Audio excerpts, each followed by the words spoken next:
9월 24일 밤 10시입니다. 아침에는 밥솥에 전기 빠지는 소리 시끄러워서 오늘은 저녁에 좀 늦었지만 녹음을 해두고 자려고 합니다. 지옥편 마지막 제34곡을 읽을 차례입니다. 지옥의 왕의 날개가 우리 향해 앞으로 접근해 오니 너 그것을 식별할 수 있을지 앞을 내다보아라 라고 나의 스승이 말하였다. 마치 안개가 빽빽이 끼거나 우리의 반구가 어둠에 잠길 때 바람이 돌리는 풍차가 저 멀리 나타나듯 그렇게 생긴 집이 내 눈앞에 아련히 나타나는 듯했다. 그런데 바람이 더 거칠게 불어 난 달리 피할 곳 없어 스승 뒤로 몸을 움츠려 피했다. 나는 어느덧 온갖 망령들이 얼음으로 온통 덮씌워져 유리 속의 볏집같이 보이는 곳에 이르렀는데 내 그 모습을 식구에 적으려니 떨리는구나. 그중 어떤 무리는 누워있고 어떤 무리는 머리나 발을 쳐들고 있는가 하면 어떤 무리는 얼굴을 발목까지 활처럼 구부리고 있다. 우리가 한참 앞으로 나아갔을 무렵 일찍이 아름다운 용모를 지녔던 자를 보여주는 게 즐거웠던지 안내자는 내 앞을 헤치고 나를 멈추게 하더니 말하길 여기는 디스. 네가 마음을 굳세게 먹어야 할 곳이다. 이때 내 얼마나 얼어붙고 녹초가 되었는지 독자여 물어보지 말아다오. 내 여기에 적지 않음은 온갖 말을 해도 충분치 못하기 때문이니 나는 죽은 것도 살아있는 것도 아니었으니 그대 재능이 조금이라도 있다면 내 어떻게 느꼈는지 그대 마음속으로 생각해 보시게. 처절한 왕국의 황제가 가슴부터 제 몸의 상반신을 얼음 밖으로 내놓고 있었는데 거인들을 그의 팔뚝에 비교하는 것보다 오히려 나를 거인과 견주어 보는 것이 더 마땅할 것이다. 그의 몸 한 부분이 그렇게 컸으니 온몸은 얼마나 클 것인가 그때 생각해보라. 그는 지금의 추한 몰골만큼이나 예전엔 아름다웠는데 그를 창조한 분에게 눈썹을 치켜 떴기에 그분으로부터 온갖 고통이 연유되었으리라. 아, 내 그의 머리에서 세 개의 몰골을 보았을 때 나는 얼마나 커다란 놀라움에 사로잡혔던가. 앞쪽에 있는 몰골, 그건 진 빨강색이고 다른 두 개는 어깨의 한가운데 위에서 이것과 맞붙어 머리단이 있는 정술이 자리에서 서로서로 어울려 있었는데 오른쪽은 하얀색과 노란색 사이에 빛깔로 보였고 왼쪽은 나일강이 흐르는 고장에서 온 사람들을 보는 것과 같았다. 어느 놈의 몰골 아래 든 두 개의 커다란 날개가 거창한 새에게 어울릴 정도로 뻗어나왔는데 나는 바다의 돛도 그만한 걸 본 일이 없었다. 날개들은 깃이 없어 그 모양이 박쥐의 날개였는데 한 번 퍼덕이면 그로부터 세 가닥 바람이 일었다.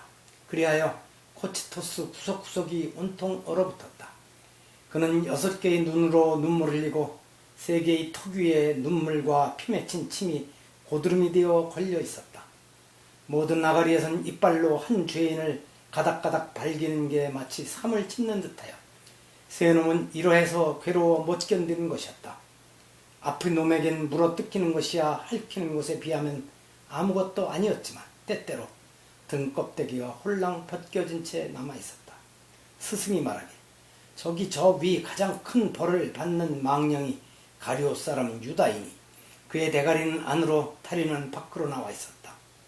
머리통을 아래로 쳐박고 있는 두 놈 가운데 시꺼먼 머리채에 매달려 있는 놈은 브루투스인데 보아라, 저놈은 몸을 비비꼬며 말이 없구나. 또 저처럼 몸처가 더 크게 보이는 녀석이 카시우스다. 그러나 밤이 다시금 접어드니 자, 이제 떠나야 할 시간이다. 온갖 것을 우리 다 보았으니 스승이 원하시는 대로 나 그의 목을 휘감았더니 그분은 시간과 장소를 가늠한 후 마침 루시페르의 날개가 알맞게 퍼져 있을 때 털이 무성한 겨드랑이에 착 달라붙어 주르르 긴 털을 타고 아래쪽으로 얼음정과 털 사이를 내려왔다.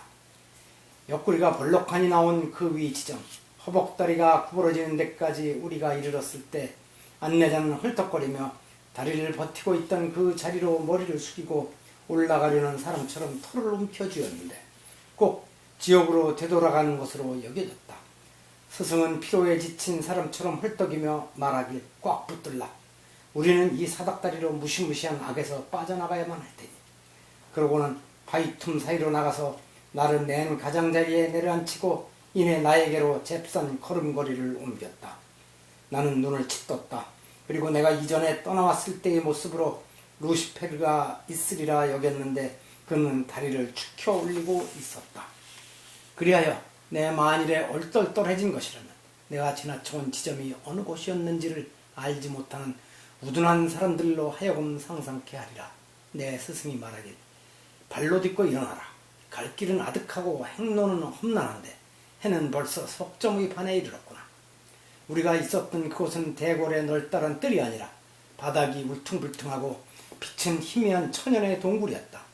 나는 곧바로 일어서 말을 꺼내 스승님이여, 이 시면에서 벗어나기 이전에 제가 그릇됨에서 벗어나게끔 말씀해 주옵소서. 얼음은 어디 있으며 이놈은 어찌하여 이처럼 거꾸로 틀어박혀 있는지요. 해는 어떻게 하여 삽시간에 저녁에서 아침으로 바뀌었는지요. 그는 나에게 너는 아직도 세계를 꿰뚫는 흉측한 벌레의 털럭을 내가 붙잡고 있던 지심 저쪽에 있는 것으로 짐작하는구나. 내가 거기에 내려오는 동안 너는 거기 있었는데 내 몸을 돌이켰을 때 너는 벌써 무거운 것을 사방에서 끌어당기는 지점을 지나친 것이다. 그리고 이제는 광활하고 메마른 땅으로 뒤덮인 죄 없이 태어나서 죄 없이 살다가 그 정상에서 돌아가신 분이 계시는 반구의 맞은편 반구 밑으로 와 있으며 주데카의 등마루가 되어 있는 좁디 좁은 둘레에 너는 발을 딛고 있으니 그곳이 저녁이면 여기는 아침이란다. 또 터럭으로 우리에게 사닥다리를 놓아준 이놈은 지금도 그때나 마찬가지란다. 그는 하늘에서 이곳으로 떨어졌는데 이전에 볼록하니 솟아있던 땅은 이놈이 무서워 바다의 너울을 쓰고서 우리들의 반구로 왔다. 그리고 어쩌면 여기 볼록 내민 땅도 그를 피하고자 빈 곳을 이곳에 남겨두고 솟구쳐 도망친 것이리라. 그의 무덤이 떨어져 있는 것만큼이나 베엘제불에게서 아득히 먼 곳에 한 장소가 있는데 그건 보이지는 않지만 그 안에 흐르는 시냇물의 여울소리로 알 수 있는데 그 물줄기는 굽이쳐서 그다지 거세지 못한 채 스스로 휩싼 바위의 구멍을 거쳐 이쪽으로 내려왔다. 안내자와는 그 감춰진 길을 지나 밝은 세계로 되돌아가기 위해 들어갔는데 휴식이란 조금도 가질 수 없었다.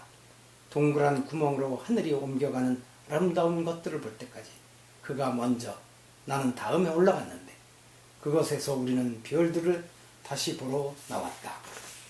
이렇게 해서 지옥편을 다 마치고 다음부터는 연옥편을 읽어나갈 차례입니다.